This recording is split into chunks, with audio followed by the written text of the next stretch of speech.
Jalan jongkok kau bisa? Semua. Jalan biasa kau bisa? Semua. Coba kau lihat sini. Berkali kau bisa? Semua.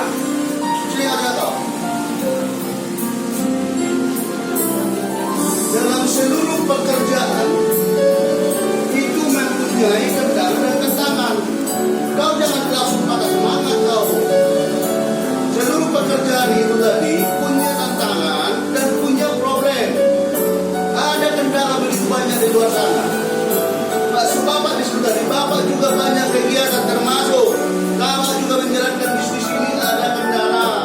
Bapak juga menjalankan bisnis yang bermacam-macam yang seperti yang ada di sini termasuk ini, itu ada kendala. Ada tantangan di depan sana. Yang menjadi jawabnya, kau katakan dulu, jangan pernah berpikir kau untuk berhenti dan patah semangat. Itu biasa. Kalau bisa kau berjalan dengan mengesotlah kau. Kalau bisa merangkak. Kalau bisa berlari, baru bisa berlari. Ingat, dalam seluruh kegiatan hidup, tidak peduli kau berapa kali kau jatuh, yang penting kau harus bisa bangkit kembali. Demikian di dalam seluruh kegiatan, dalam segala hal.